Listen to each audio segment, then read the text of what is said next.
Welcome to the Libra Lounge with Keisha. Hello, everybody. I don't know how you guys are feeling, but I am just kind of ready to get in my bed already. Like, I've been ready to go to bed since I woke up this morning. As you probably have noticed, we are straight audio this evening. Um, there's been posts that I've been making letting you guys know about our grand opening of our business, Pink Phoenix LLC. And underneath that umbrella, we've got the Libra Lounge with Keisha, our clothing and apparel shop, Sassy Class Custom Design Gifts and Apparel. And we also have my event planning business Before the Cake Events. So they're all housed in the same space, but we're getting ready for our grand opening, which is going to be April 27th, 11 till 3 at 3709 Fata Drive, Dickinson, Texas 77539. The boutique is really taking over all the other spaces for the other businesses, so that is why we're audio tonight, because the studio looks like a hot damn mess. It's not cute. I don't know where anything is. I've stolen stuff that I use for decor for the studio and put it in the boutique part, so it's a little bit cray right now. Producer James and I have literally been working from sun up to sundown, and I don't like to work like that. I feel like I'm in slavery times because I'm not getting a paycheck. I feel like this is just all free services that I'm providing. So, yes, we do hope you guys will see us if you're in the Houston or Galveston County areas. We hope you come and join us for the grand opening and come shop, come meet us, come see where the podcast is filmed and produced. It's going to be a grand old time. So before we go into the gap, I have to tell you guys this story that happened yesterday.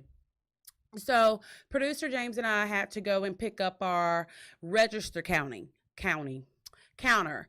So okay, most of the time when I go shopping, I don't really even notice a register counter.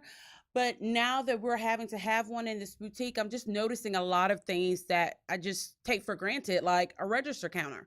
So anyway, he and I go and pick up the counter, and how much do you think that thing weighed? Oh, it was easily 400 to 500 pounds. All right, Easy. so 400 to 500 pounds. So we get here. We are. I mean, I'm helping a little bit, but not very much. Um, and so producer James is getting the counter in here, situated, turned around, properly paced. And while he's doing that, and at his request, he was like, just let me know if I'm bumping into anything, if I'm gonna run into anything, if I'm gonna put this on anything. But y'all know me, I wasn't even paying attention to that. So I see this boy, this little chubby fat kid. Yes, I said chubby fat because he was chubby fat, riding up on the strip on a little broke down moped with no shoes on. All right, so that is one way that you could tell a motherfucking kid is bad if he is riding a moped with no shoes on. Okay, so he comes around here. I don't think he noticed that we were inside because the curtains were probably closed, but he gets off his moped. Is it ped or pad? Ped. Ped, moped. He comes around to the side, which is going towards the back of our space. And I'm looking at the window. I'm like, what the fuck is he doing? And why does he have a crowbar in his hand? So I'm like sitting here, I'm standing there, and I'm telling producer James what's going on. I'm like, what is this little boy doing with this crowbar? Why? I don't want him to break a window. Why is he over here? So then I hear him kind of hitting, scraping along the bricks on the side. And, I'm telling producer James, he's not getting excited. He's not seeing the urgency in my concern. So I just kind of let it go for a second. But then this little fool had the audacity. So on the corner, we have a marquee that has all of the businesses' names on there, but it sits on top of a stand that is created with bricks. So he goes over there, he sits down because I'm watching. I'm like the police. I am watching full blown investigation. I got my donuts, I got my coffee, I'm ready to go. So he's over there, and then I see him with his crowbar. Don't forget, he has a crowbar hitting the bricks. Then I see him pick up a brick. I'm like, oh, hell no. So I go to the door. I open. I say, hey. Now remember, my background is a social worker for children. So Keisha love the kids. I said, so hey. I said, I really don't think you should be doing that, baby. This little motherfucker turns around to me. To me. Now, if you know me, don't nobody talk crazy to me because you never know what's going to come out of my mouth. He turns around, he's like, I'm not doing anything. I'm like, you should not be taking those bricks off of that. It's not a big deal. I'm like, oh, okay. Do I need to call the police? So then this is what really pissed me off, okay? The trespassing is one thing, the potential vandalism is another thing. But then he mouthed his response to me. And from what I gather, he was saying, oh, okay, it's not a big deal. But he mouthed it to me. That pissed me off more than if he had thrown every one of those bricks through the windows. That took me all the way to 10. I was so mad. I had to turn around and said, James, I'm about to go jump on this little boy. Once again, producer James is not meeting the height of my annoyance and anger, not even at all. But my saving grace pulled up in her SUV Porsche, my Creole queen friend Misty.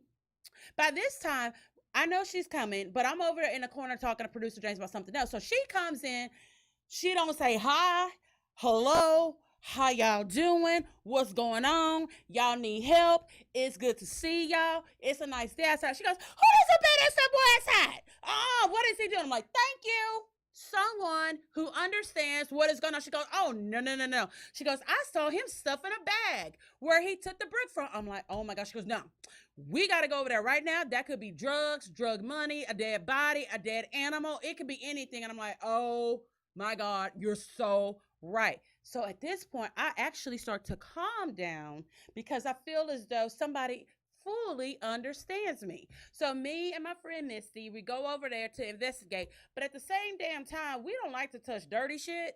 So I scream for producer James to come out there to see what it is. And I'm like, before we see what this is, if it's a dead body, yes, we will call the police. If it's a dead animal, we won't call the police, okay? If it's drugs, depending on what kind of drugs it is, we just gonna take the bag, take it on inside, and nobody saw anything. And if it's money, we just gonna take the bag, go inside, we gonna split it 3 ways, and go on about our business. But it was like, what was in there? What was in the bag? There was nothing. It was an empty bag. There was nothing in the bag. But to me, from all that I saw, that's a future serial killer. It is. Yeah, when he mouthed, I thought he was dead. That is almost as bad with you as somebody pointing. Oh, yes. I don't do points. People who know me very well, I don't do points. Points are reserved for direction, okay? Like, hey, did you see that over there? You point. Hey, it goes that way. You point. Hey, nuh-uh, turn this way, point. I do not like when people point at other people. I don't like when people point at people to be dismissive. I don't like when people point to be an asshole. One of my family members got choked by me for a point. So don't play with me with points. Every now and then, Scholar, my 16-year-old daughter, loses her mind temporarily, and she'll point when we're like going back and forth, but then she will immediately put all the rest of the fingers out like, I wasn't pointing. I was trying to give you a high five. So if you are a friend of the Libra Lounge, you know what time it is. It is time for the gab. We know she has a really big mouth, which sounds kind of dirty, and that's probably true too. Let's gossip. The gab with Keisha. Alrighty, so everyone, of course, has been talking about Games of Thrones, which we are going to talk about that a little bit later in the show. But one of the stars, Sophie Turner, did an interview with Dr. Phil for his new podcast entitled Fill in the Blanks. Do you think that's a good name?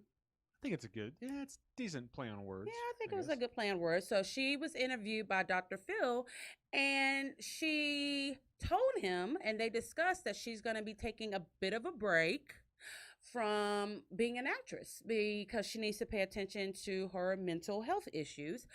Sophie Turner is best known as playing Lady Sansa on Game of Thrones, but she's been in a few other things, and I know she's got some projects that are coming up soon. What else has she been in?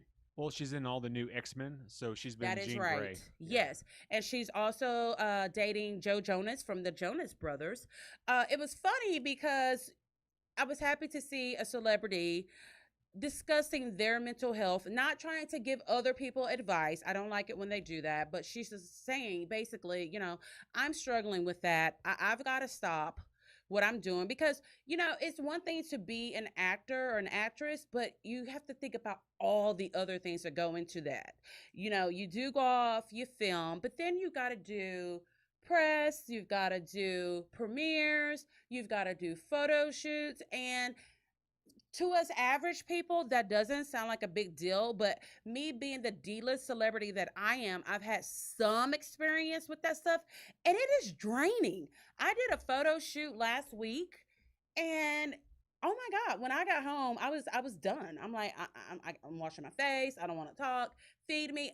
You don't get to eat. It's hot. People are constantly kind of picking at you because they got to fix your hair, fix your makeup, just all the posing and the sitting, and then you got to be still. It's a lot. So, but if I were her, I mean, I would have that Sophie Turner, Joe Jonas money, so that would help a whole lot.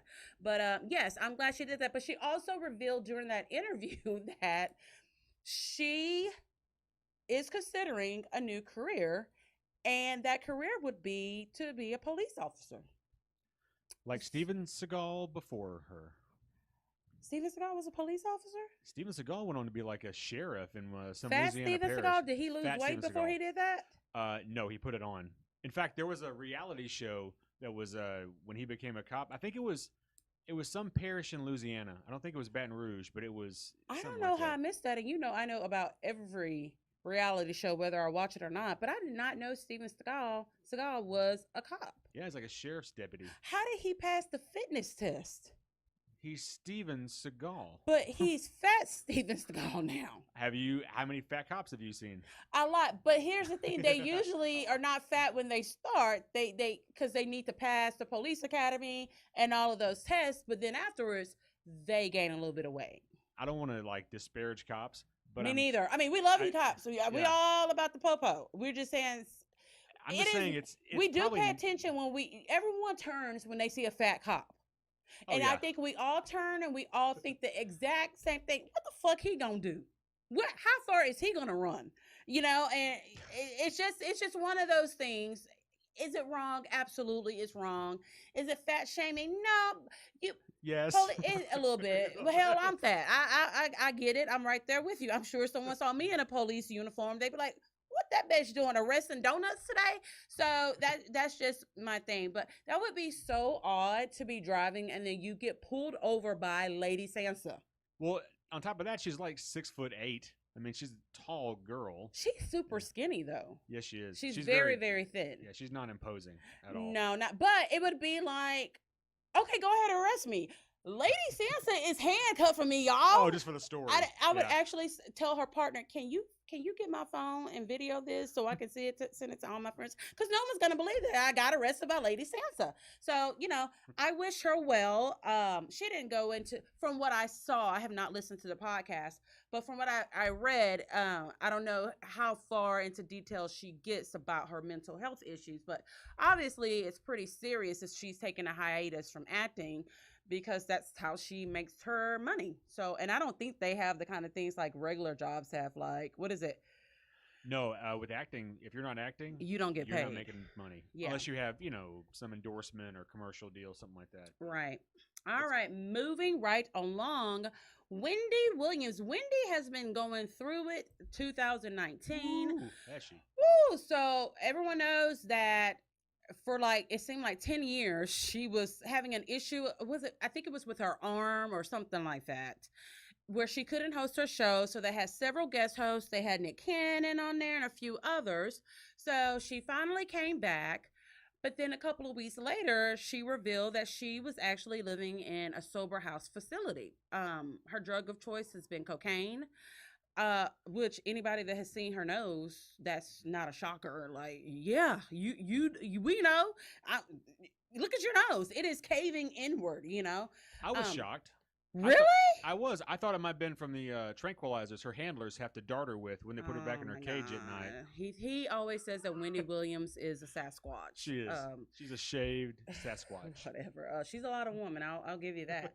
So she announced that during one of her shows, which that's you know, here's the thing about celebrities. There's always rumors going around about celebrities because someone in your circle knows the truth and they're always going to tell someone else. So, I mean, those rumors have been swirling for years, but I know it took a lot for her to admit that, and not just to admit it, but to say, I'm living in a sober house. I come here, I get glammed up, I do this show, we laugh, we talk, we kiki, but then when I leave, I'm going to a sober living facility. So that was pretty brave of her to do. Now, Did she break that news, or yeah, did she did. She broke it. She Like broke it wasn't already in the No, tabloids. she broke the news Okay. herself. So then a couple of weeks later, her husband and his longtime mistress had a baby girl. Wow. Oh my God, damn. I mean, again, rumors have swirled for many, many, many, many, many, many years that her husband Kevin has been cheating on her. He even cheated on her like immediately after she had their son, and I think their son's like 20 or somewhere in that age bracket. So he and his girlfriend. Did I say the wrong word? Are you laughing at me? No, I'm just thinking of every Jack Link's commercial I've ever seen with Sasquatch, and just like angry Sasquatch throwing stuff around the house whenever she found out he was cheating on her. That's all I can think of. Sorry. Because you're an 11-year-old child. Moving right along. So he has this baby, and I think that realization, which I'm sure she already knew, she's known about this mistress for years. And I'm sure she knew about the pregnancy, but for that baby actually to be here on earth for everyone to see, I think it was a bit much. That would have been too much for anybody, but especially someone who is having issues with drugs or alcohol like Wendy was. So that happened, and then last week happened, and she finally filed for divorce. But get this, she had his ass served at the studio where he works. I mean, that is some petty shit. I love it, love it, love it, because that's exactly what I would have done. But I would have asked the person who served him, can you slap his ass in the face with the envelope when you do that? I'll pay you extra. So she served him divorce papers. And then this week happened. He serves as her manager. So where she goes, he goes. He's always at the studio. She fired his ass. Fired. And I'm like, Wendy girl, you did good. You did the damn thing. You embarrassed that motherfucker. You let him know who's really in charge. Yes, I'm so proud of Wendy. And a lot of people have said, oh, it's karma, because Wendy does her job and she does it well. She is all about the gossip. She always has been. She throws low blows sometimes, but guess what? She is successful at what she does, and she's able to continue to do that because of people like me who will always want to know and laugh at it. So yes, she is. Oh, and another thing, she is moved out of their home and she is finding herself a new place. So I believe that Wendy is done. And I'm happy for her. Do you think there's any risk of her like backsliding at all with all this stress? Yeah. And I think that's why she has decided to continue to live in a sober living facility. Oh. Because you have nothing but support there 24/7. So yes, that is the best place for her to be right now. And Wendy, it has the status and the money to be able to say, hey, I want someone to come to my house every day to help me get over this. But she really is, really in a way, just letting down her guard completely by going to live in the sober facility. And I wish you lots of luck, Wendy. That's a lot going on. And it really is. And then you're in the public eye, and she still has to go to work every day. Yeah, I hope everything works out. I mean, we don't want to lose any endangered species. Oh my God. Ugh. some people. Anywho, moving right along, this weekend, baby True Thompson celebrated her first birthday. If you don't know who True is, you must. I don't even know what to say. She is the daughter of Khloe Kardashian and Tristan Thompson. Okay, so we all know that the big scandal of the year was Tristan Thompson and Jordan Woods, who's the best friend of Khloe's sister Kylie, got caught quote unquote hooking up. So of course there's been lots of family drama. Khloe's extremely hurt. They even recorded some of the fallout for their show Keeping Up with the Kardashians. But she did invite Tristan to come to the party. The party was so adorable. She had everything. This was like the first birthday party of first birthday parties. It wasn't, you know, Stormy Webster, who is Kylie's daughter, had her first birthday, but it was so much, but it was almost tacky in a way. They redid Travis Scott's Stormy's dad whole little astral thing. It was just kind of weird. Some of that stuff was just fucking weird. But yes, Khloe's party for True was way over the top, but it was really cute. I mean, she had fog machines. She had like those Asian style upside down umbrellas on the ceilings. I don't even want to know how many balloons they had.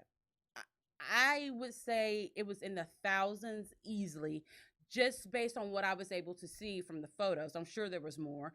They had miniature ponies that had horns put on them so they could be unicorns, and their tails and their hair was dyed different colors. All of the relatives were there. True and Khloe had on matching dresses, of course. But word is that although she was the bigger person and invited Tristan, Khloe didn't have shit for Tristan during the whole party. I don't think I would have been able to invite him. So I'm actually proud of her, for extending the invitation to him, because I was like, you can't come over here. No, have her. I do my party over here. You do your party for her over there. So what did he do? What did he do to her? Tristan Thompson? Yeah. Well, he cheated on her with Kylie's best friend, Jordan Woods. Oh. How do you not? Gotcha. Do you not read the shit that I post? I do, but every time I see the word Kardashian, yeah, he's not a fan of the family at all. So, happy birthday, True. It was really funny because I was watching Khloe's Insta story the day before, and she was like, Hermes sent baby True a gift, and she's like, who does True think she is getting Hermes to send her a gift? She's like, they've never sent me anything.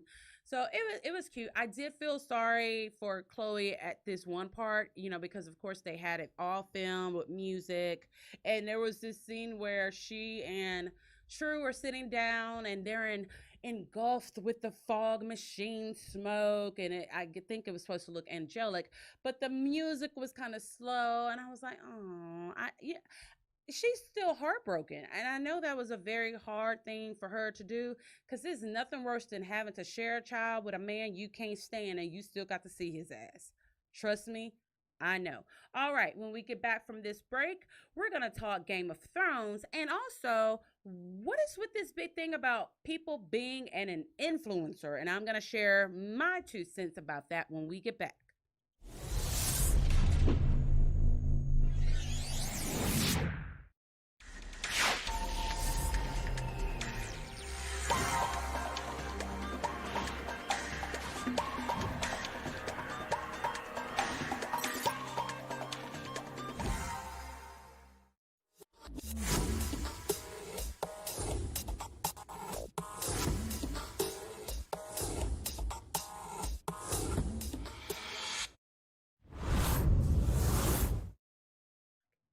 Welcome back to the show, everyone.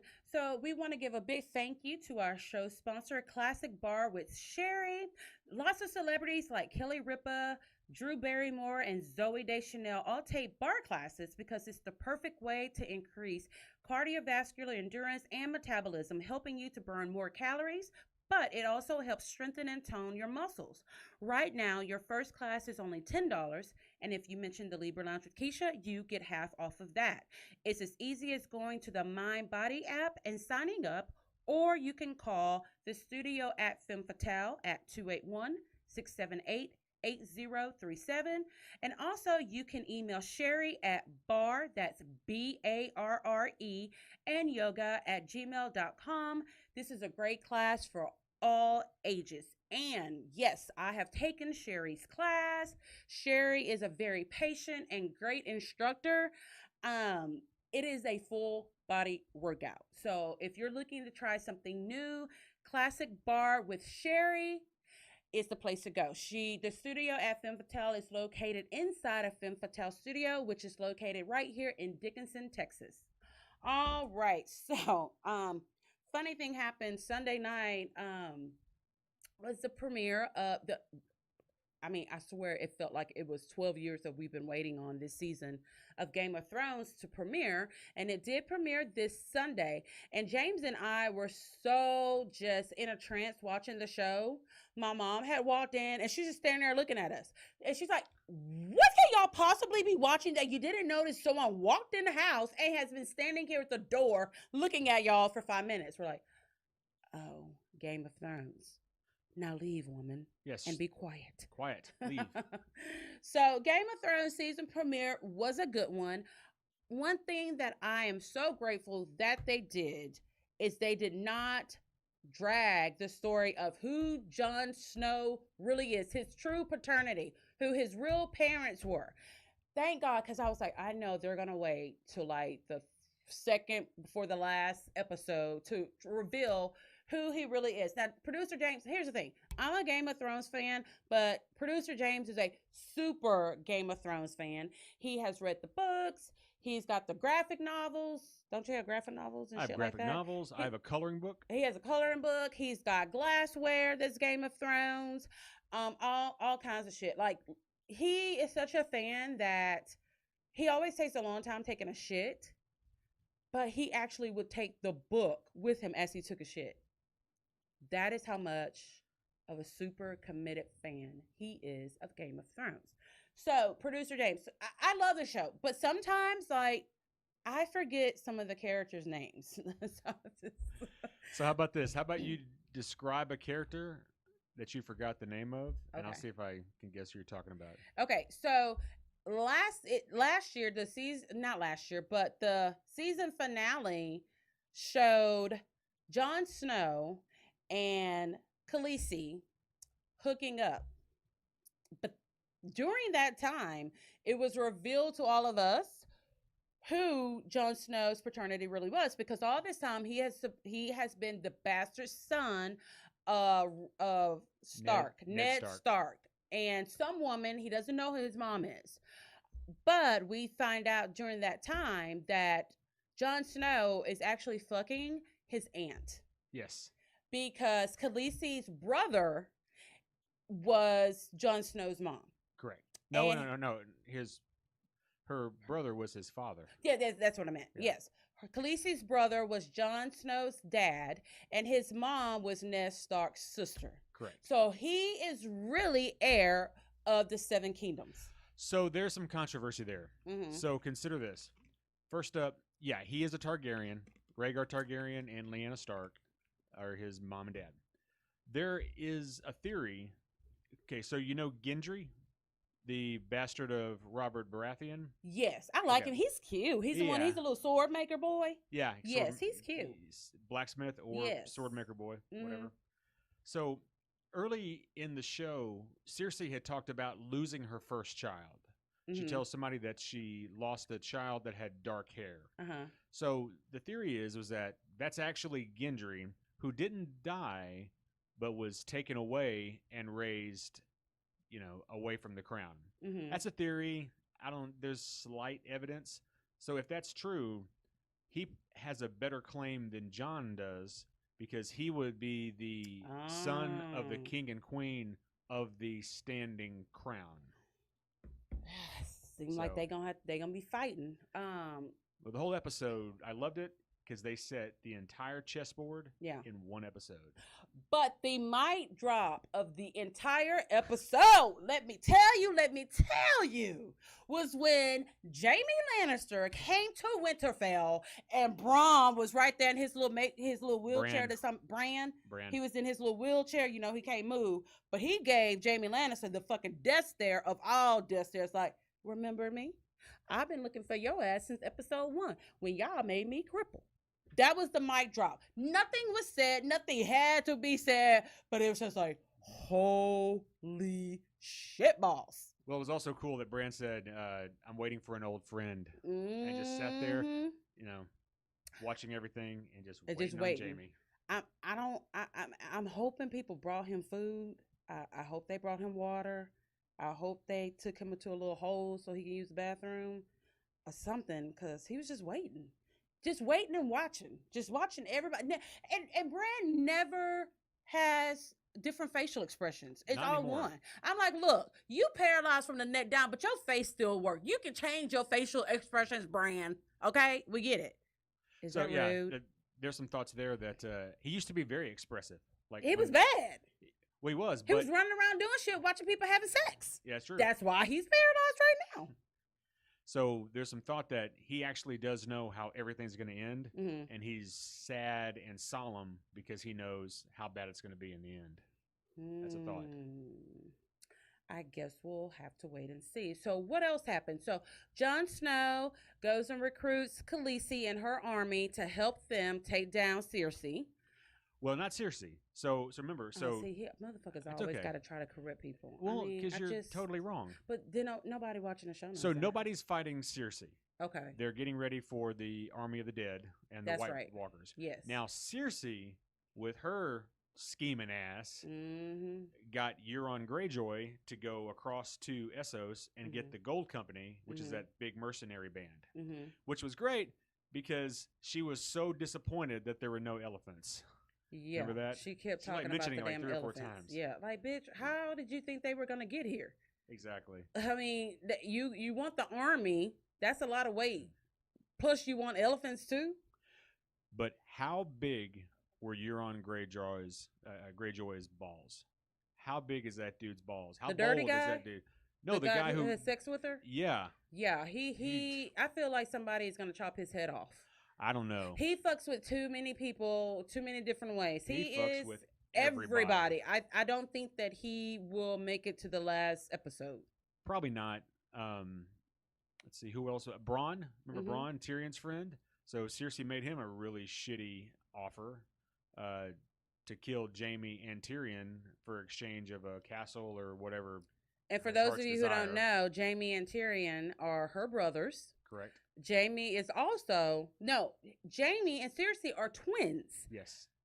But they're also lovers. She has birthed all of his children. All 3 children she had were from him. And they're all dead. All and dead. She's currently pregnant right now.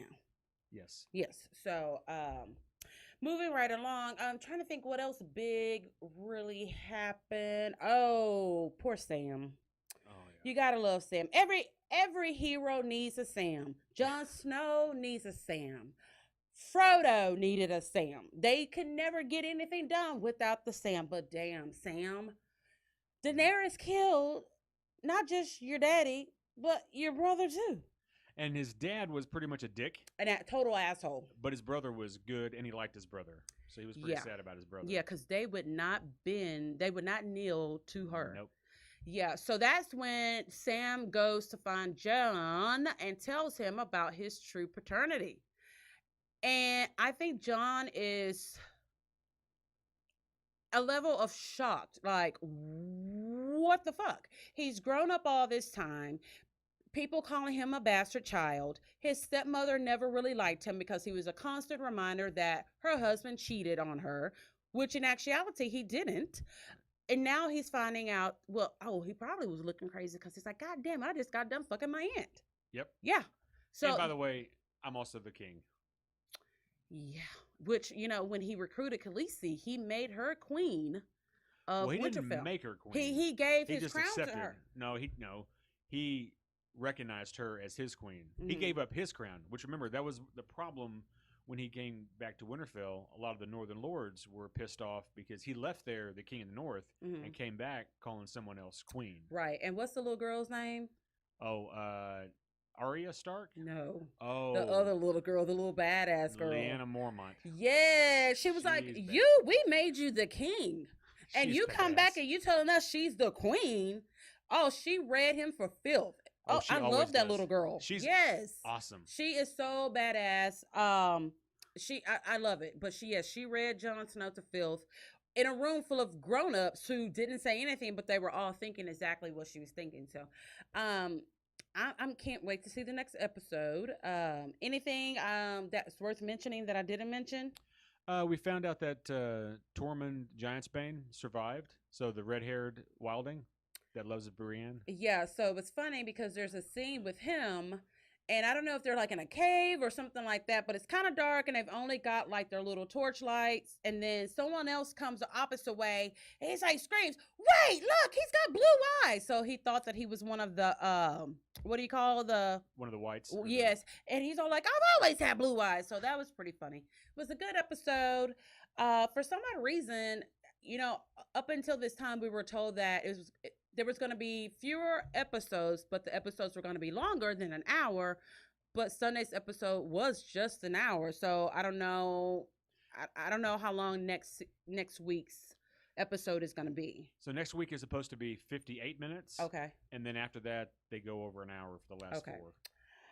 Lots of excitement. So everyone has been hearing the word influencer for years, and now it's crazy because you know how people will change the definition of something to fit their status? Right.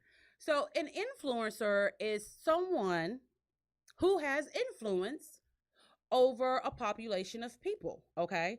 And it really is big. The thing is now to be a social media influencer, okay? Which, to me, is smart. It's good marketing for companies. It's money for the influencer. But now there's so many people, normal people, who are like, I want to be an influencer.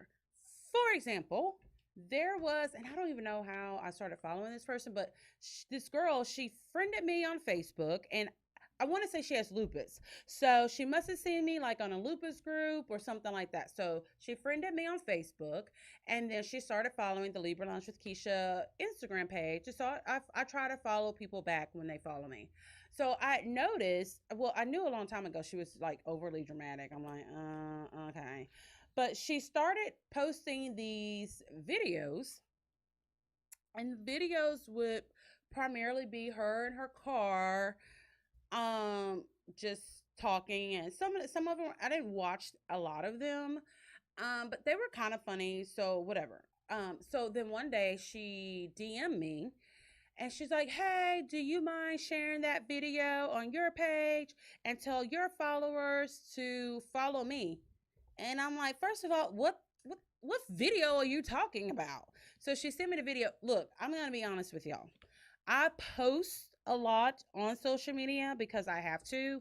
We have sponsors that pay us for advertisement. So the more that I post, the more traffic it brings to me, which brings more traffic to them.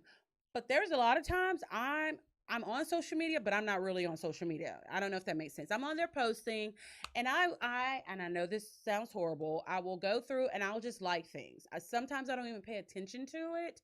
I just like it. And I think that was the case with her video. And so I was like, okay. She goes, I'm just going to throw my hat in this social influencer thing. I'm going to be an influencer. And I'm thinking, of what? What? Like what? Okay. You just want to be an influencer. An influencer of what? An influencer to whom? It's mind-boggling because she's not the only person. It was like, oh, I'm going to be an influencer. I'm going to be a social media influencer. It's so much more than that. My thing is, for one, but to finish up that story, I told her, here's the information for my PR. Contact her. That's what everything goes through. Then she quit following me. I'm like, okay. So anywho, you have to have a platform in order to have a following. And through that following, you will attract the attention of people looking for others to promote their products or their services, okay?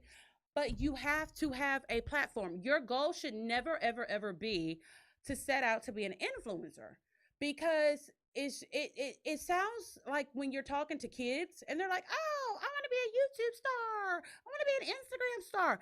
It sounds like that. And even when kids say that to me, I'm like, but of what are you going to do? You can't just be an influencer.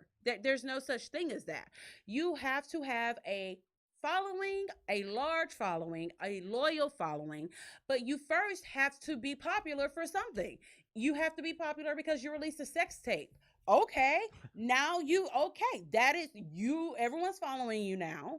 Now you've got 1 million followers. So people, they don't care that you did a sex tape. They just care that people like and they listen to your post, or they like your post, and they figure, hey, let's give it a shot. I want you to promote my business.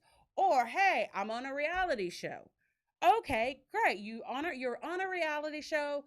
I want you to promote this. Okay, you have to be about something first before you can be an influencer. Your goal is not to be an influencer. People come to you when they think that you have reached a level to be an influencer. You don't get to determine that yourself. You are more so a blogger, not an influencer on social media. What I can't stand now is that the fact that there is a thing called an influencer, without any requirement of talent, of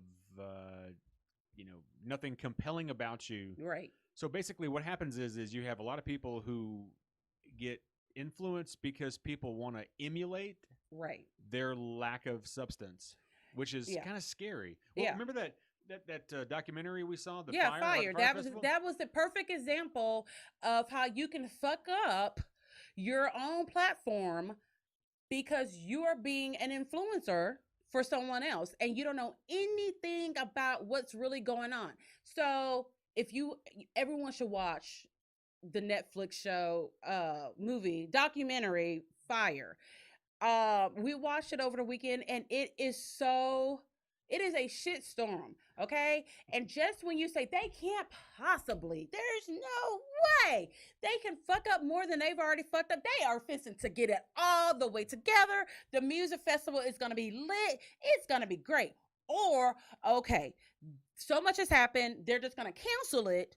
Give the people their money back. No, it was shit show after shit show after shit show after shit show.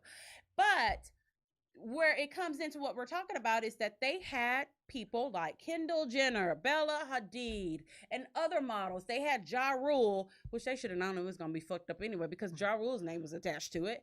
And they were hired by the founder of the Fire Music Festival, to advertise, to market for them. So these girls, they got flown to the Bahamas. They get there, they're on the beach. At that point, they're like, what are we supposed to do? And then they just kind of start doing their own thing. There was no direction. They're on their social media pages talking about this fantastic music festival. All of these deals, you get flown there in a jet plane. You get to stay in these like over the top glam tents. You have all this food that's going to come to you, blah, blah, blah, blah, blah, blah, blah, blah. That's all they knew, period, point blank. And they were constantly posting on social media about this festival, and their followers started purchasing tickets to this festival, which was basically, I don't even know how to describe it. It was nothing. It was nothing. In the end, and it was a perfect example of how this no substance influencer, I guess you could say, culture is destructive, and there's nothing behind it. There's no integrity, no honor, no honesty. All they did was fail at putting something on and then get everybody they could to say how awesome it is and how awesome it's going to be. And I mean, you heard the Grant, that marketing guy, who was just constantly saying, no, don't mention that, mention this, don't talk about this, talk about that, post this, post that. It was shocking at how many people just lie all the to time. the public Yeah. about stuff. And then, you've got people, like I said, Kendall Jenner, who was told a little bit about this music festival, but was being paid to advertise about it. So, that could have potentially ruined her career as well as some others. But that's my point about being an influencer.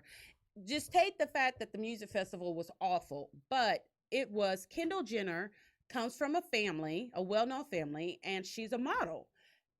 She's got a platform. Therefore, she's paid to be an influencer because of that platform. She doesn't just wake up one day and say, I'm going to be a social media influencer. That is just, I don't understand how people do that. Well, that's what's really sad is that there are a huge number of people, probably in the millions, of people out there who want to be influenced. Somebody's a model. What right or what does that give them the right to talk about other than being a model? Like, why would anybody think I should take any level of direction from somebody who is pretty and that's the only thing they're bringing to the party? Right. And at the point that I want to drive home to people is that your goal should be to create something that is yours, share it with the world, get to know your audience, if you even build an audience, and then you have to be able to read your audience so that you can know what kind of content that you put out there. And that's when people will come to you. Therefore, that's when you become an influencer. You don't start off by being an influencer. For example, with this show, yes, we have people who come to us and say, I want to pay you such and such per month to advertise for me, which we're done that. So, but even with that, I don't consider myself an influencer. I consider myself more of an advertiser because that's what we're being paid to do. But then again, it's not us seeking out, it's people seeking us because they have seen what we do. They have seen the show, they've seen the post, they see what we do in the community, and they want to be a part of that and somehow have you be a part of what they're doing. It's my intentions were never to be a social media influencer. And like I said, I don't consider myself to be one. So I just think that it's very juvenile in a way that people actually say that. Like, to me, when people just say that, I'm like, you have not researched enough about what this is at all. It is, yes, people want to be on social media. People want a lot of followings. People want people to say, oh, I heard that from this person. I heard that from that person. And I tell you what, if that is the mind frame that you have, you won't be successful. To me, it's accelerated narcissism. So it used to be, I want to be something that makes something. I want to be an astronaut, a mechanic. I want to be something. Then it's I want to be, I want to be an actress. I want to be a poet. I want to be something that produces something. Mm-hmm. Now, an influencer is literally, I want people to like me. And that's really what it is. That's the job. Yeah. I'm not producing anything. Yeah. I just want people to like me. Yeah. And that's my job. And my thing is that is not what an influencer is. Being an influencer is a job. It is not about the likes, because those people who are selling the products, they are being paid for that, which that is perfectly fine. My whole point is that you should set out first to say, I want to build a platform to educate people about Down syndrome. Oh, I want to create a platform to educate people about lupus. Hey, I want to create a platform to show people makeup tutorials. That's how you start off. You don't start off by saying, I want to be a social media influencer. That's just silly. Don't say that. You're doing a disservice to yourself. You really need to go all the way back to the drawing board and start over again and really think about what it is you're doing. Because I'll tell you, even with us, it's a lot of time and it's a lot of money. And it's a lot of time and money for other people as well, but you don't get to see that part of it. It is, I have to, with the people that pay us for advertisement, I have to make posts for them. I have to make commercials for them. So you have to know about the product. And going back to the fire thing, you look what happens when you don't. Yeah, it's a job. It's a job, and it's tiresome. Yeah, it takes a lot. You got to think of what to say. You got to think of something catchy. You got to think of the right hashtags. You have to know the right times to make the post. It's a lot more than what it looks like, which you just see the pretty in version of it, which is a post with information and things like that. So that is my spiel, as the Jews would say, about being a social media influencer. Before we go into this break, I want to give a big congratulations to some of the ladies from Lady Havoc Dance Team. You have heard me talk about them. You have seen them on the show. You have seen their directors on the show. You've also seen the owner and coaches and assistant coach from Team Havoc, the basketball team. But Lady Havoc Dance Team, we have some members who are in the process of trying out to be Houston Texans cheerleaders, and 3 of them have officially made it to the final round. And the final round is voting. So they need the public to vote for them. So I want to give a big congrats to Taylor Carr, Stephanie Pena, and Dalen Lee. They are all finalists, but what they need from you right now is to vote for them. So in order to vote, I'm going to give you the link. You can vote as many times as you want to, and voting ends Friday at 12 p.m. So here's the link, and then I'll post this after the show so you'll have it. It is HTTP. What are the 2 dots? Are they colons or semicolons? Colons. CDANALYTICS.HoustonTexas.com/CN/A6KPY/19HTC voting. So I know you didn't catch any of that. Oh my God. Yeah, it sounded like I was doing like a physics equation or something like that, or formula. So I will post that after the show when I get home on all of my social medias. Please go and vote for these young ladies. Again, here are their names. These are the former Lady Havoc dancers who have made it to the final round of the Houston Texans cheerleaders tryout: Stephanie Pena, Taylor Carr, and Dalen Lee. Congratulations and best of luck, and we'll be right back. Hey guys, it's Keisha, the host of the Libra Lounge with Keisha podcast and web series. If you follow me on social media, you know that the Million Harris is one of the sponsors of the show. I've told you all about the great hair products for both men and women that they have, but I wanted to give you an opportunity to actually see some of their hair bundles. Here they are.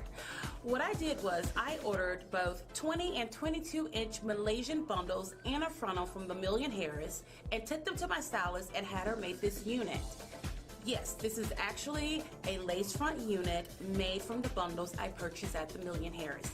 I usually don't wear this much hair extensions, nor do I wear it this long, but I really, really love it.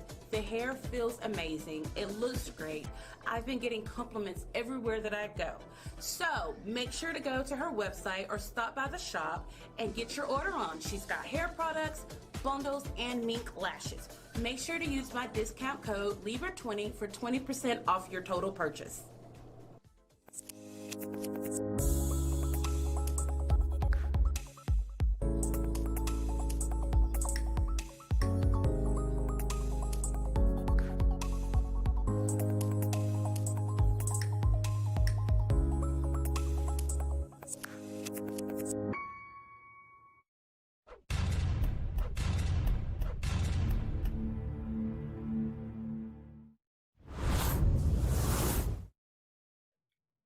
Alrighty, welcome back to the show.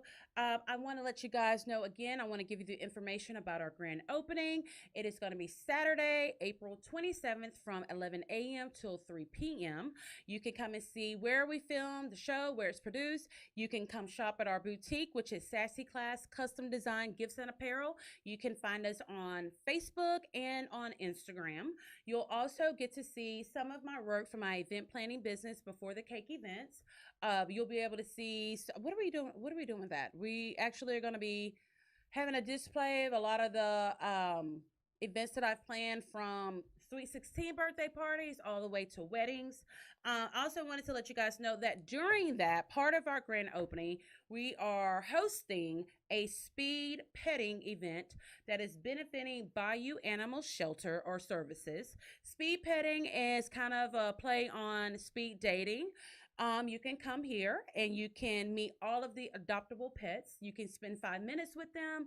You'll have a compatibility card and you get to see who would be your perfect match. And hopefully, when you leave, you'll be taking one of those animals home to their forever home.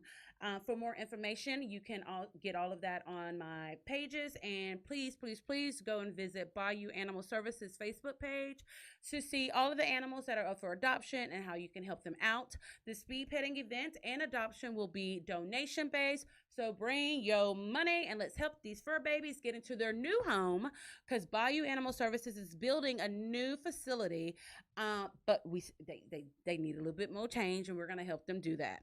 Also, one of our show sponsors, the Million Harris, as of, let me see, starting April 27th at the grand opening, her hair care products will be sold here at our storefront of Sassy Class Custom Design Gifts and Apparel. The address is 3709 FATA, FATTA Drive, Dickinson, Texas, 77539. If you have any questions about that, just send me a message, okay?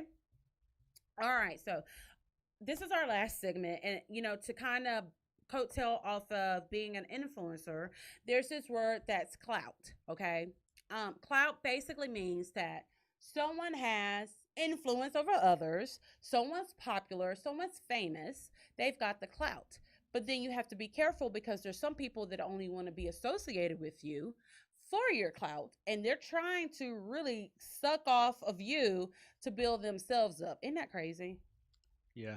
Yeah, and I think Cardi B has a song called Clout. You'll hear people on reality shows and movies, things like that, say clout. And it really is that you have built yourself up. Now you've got all these hoes and motherfuckers trying to be on your team, being in your entourage, because you're successful. And oh man, and it's really hard, and it happens a lot. Yeah. Well, I mean, we have a couple of friends who've in the entertainment industry who have told us how many fakes there are, how many people use them for this and that. I mean, it's you see the worst in people. Yeah. In this industry. Yeah. Sure. So people like to coattail off of your hard work, the money that you've invested, and they only are down with you as long as you're on top. If for some odd reason anything happens and you slip up and you're not on top, they won't be around. They only want you for your clout. That's why James is always around me because of my clout. That's right. Yes. So, you have to be on the lookout for those things, because it happens. I mean, it happens to kids. Kids want to go hang out with the most popular person because of their popularity. Oh, I'll get invited to the parties. I'll get to go to this event and that event.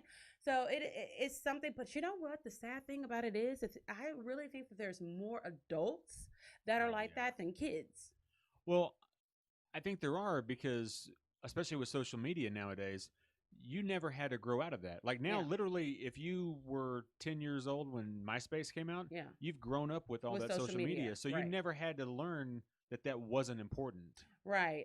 It's something that, you constantly have to be on the lookout for. I always say, people think they know me because of the show, because of my social media, but I only let you see what I want you to see. I only put out there exactly what I want to be out there. You don't know these people because you watch them on TV. You don't know them because you follow them on social media. It is a performance that we have to put on. Now, I don't put anything out there that's a lie, but I put out there exactly what I feel comfortable with the public knowing.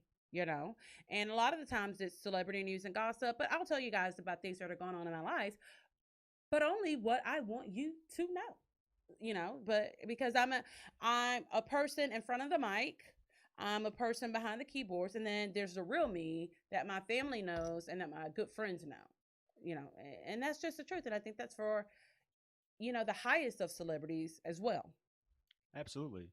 Well, everything is kind of crafted, managed. Yeah. It has to be. It has to be, because the masses turn on you so quickly. Oh, yeah. If anything's wrong. Yes.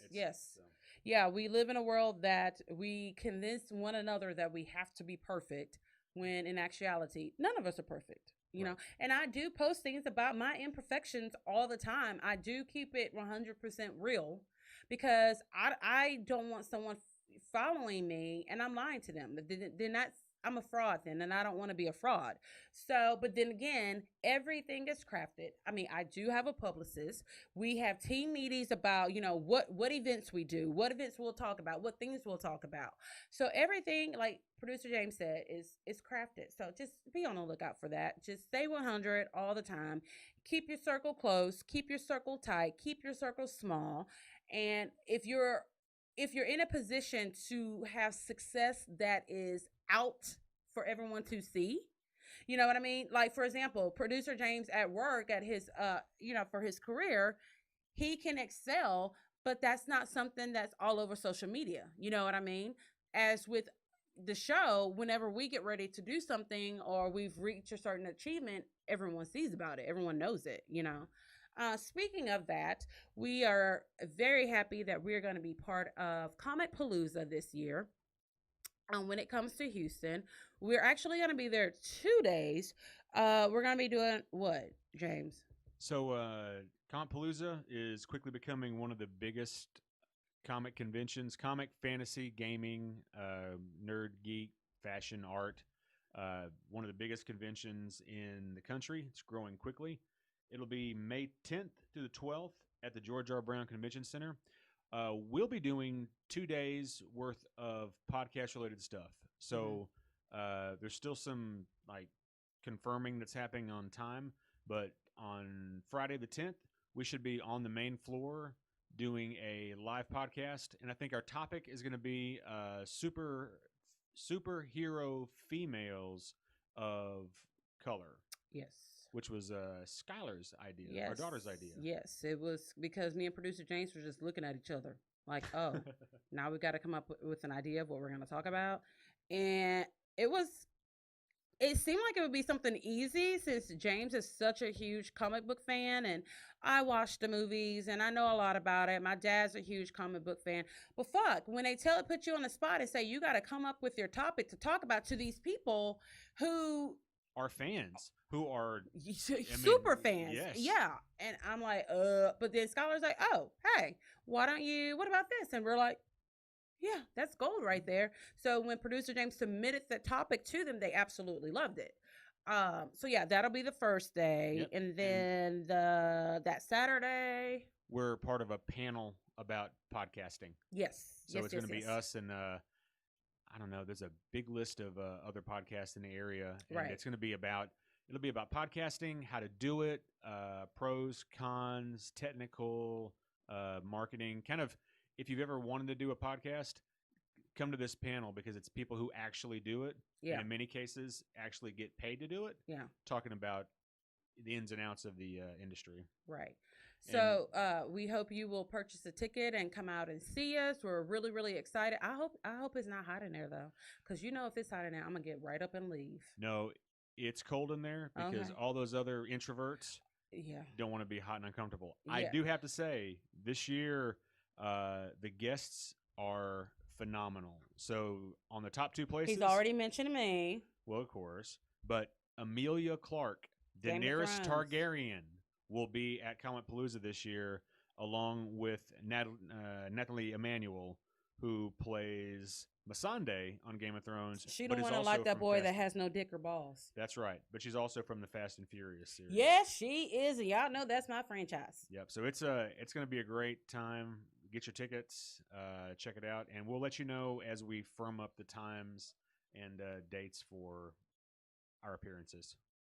Yeah, so we're very, very excited. I have to admit, I'm nervous, but still very, very excited. It's a great honor to do that. But again, if it's hot in there, I'm gonna leave, and they better feed me too, because the last thing you want is for me to be hot and hungry, because I'm gonna fuck up everybody's time the entire time until they say, "Oh my God, would somebody get this bitch out of here?" I'm that bitch. Darth Keisha.